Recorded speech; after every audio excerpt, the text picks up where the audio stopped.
yule mtu ambaye walipatia pan paper ndio amepeana leo Nzoia.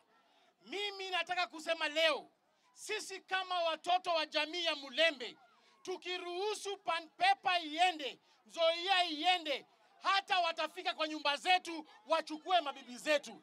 Mtakubali hiyo kweli?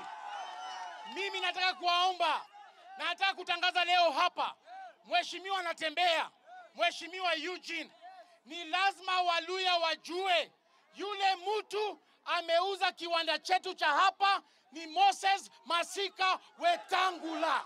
Na ni lazima tuambiane ukweli. Sababu hawezi peana shamba yetu kwa shilingi 50,000 peke yake. Sisi tunasema hii court order ni lazima itimizwe. Hii court imesema kwamba wasichukue factory yetu mpaka kesi isikizwe. Wangapi wanasema tawe? Wakitaka kuchukua Nzoia na nguvu, tunataka kuwaambia haitawezekana. Na tunataka kuambia hawatatisha mtu yoyote. Hata wakileta hapa polisi ngapi, hawa wanafuata sisi hawa.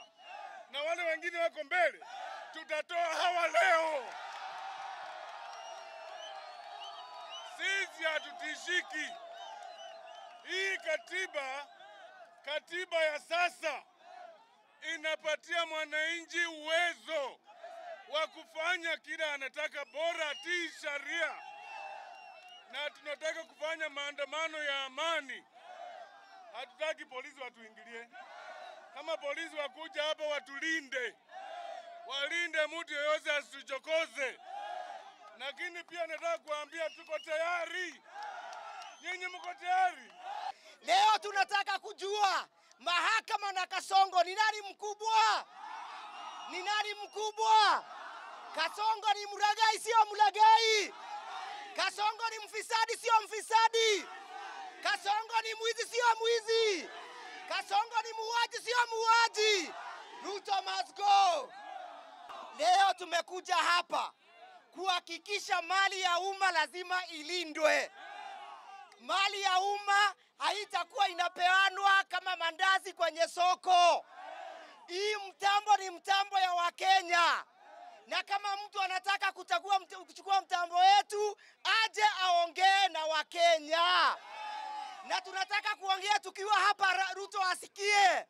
Tumesema hapa pande yangu Bungoma, Ruto tawe. Ruto Wetangula, Mudavadi, Rai. Lazima tulinde mali yetu.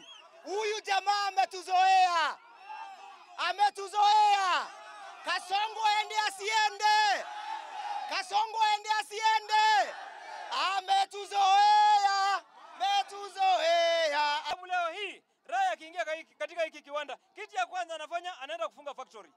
Atakuwa anapeleka miwa West Kenya, hatakuwa anasiagia hapa. Na atakuwa ameumiza watu wa Bungoma.